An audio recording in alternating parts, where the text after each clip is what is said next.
Life had never been easy for Daniel, a struggling single dad who spent every morning balancing his job as a part-time construction worker, his duties as a father to little Emily, and the endless challenges of keeping food on the table. His wife had passed away when Emily was just 2, leaving him with nothing but a mountain of debt and the responsibility to raise a child who was too young to understand why mommy was no longer around, yet old enough to cry out for her in the middle of the night. And Daniel, despite his exhaustion, always answered with patience, holding his daughter close and promising her that he would give her the world one day, even if right now they lived in a tiny, leaky apartment where the roof creaked louder than the floorboards and the bills stacked higher than the groceries in the fridge. And it was on one of those gray afternoons when the clouds threatened to burst into a raging storm that Daniel's old pickup truck rolled past a house at the edge of town, a house with a roof so fragile and broken that even a small gust of wind might have blown it away. And he saw an elderly woman standing outside, struggling to lift a ladder by herself, her hands trembling with the weight of years and the worry of what was coming. Daniel pulled over, his instinct stronger than his hunger, and walked toward her with a gentle smile, offering his help though he himself had no extra money, no time, and certainly no reason to take on someone else's burden. Yet his heart didn't work that way, for he believed kindness had a way of coming back when you least expected it, and as the woman, who introduced herself as Margaret, reluctantly allowed him to climb the ladder, hammer in hand, Daniel didn't know that the decision he made in that moment would change the course of his life forever, because Margaret was not just a helpless old widow with a broken roof.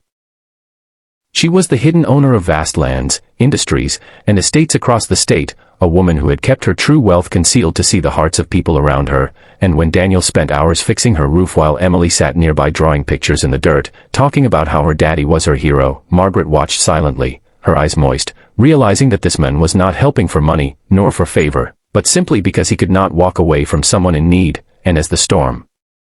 clouds gathered darker and the winds began to howl, Daniel worked faster, his shirt soaked with sweat, his hands blistering, his arms aching, yet he refused to stop until every nail was in place, because he could not bear the thought of Margaret spending the night under a roof that might collapse. And when the first heavy raindrops began to fall, he finally climbed down, wiping his brow with a tired smile, and Margaret looked at him with a mix of gratitude and curiosity, asking softly, "Why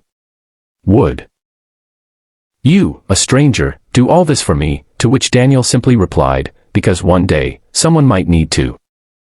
do the same for my daughter." And that answer struck her heart like lightning, for she had spent years searching for people who valued love and humanity over wealth and greed. And though she said nothing in that moment, she quietly made a decision that would soon transform Daniel's life, while Daniel, unaware of what was coming, simply gathered Emily, waved goodbye, and returned to his old pickup truck, his thoughts already consumed by the bills waiting at home, never imagining that the act of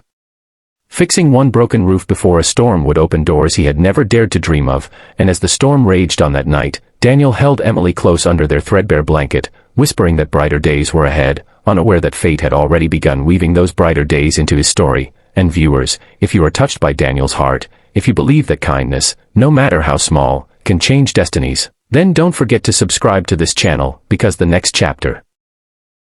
will shock you with what Margaret reveals and how Daniel's life takes a turn that will leave you breathless.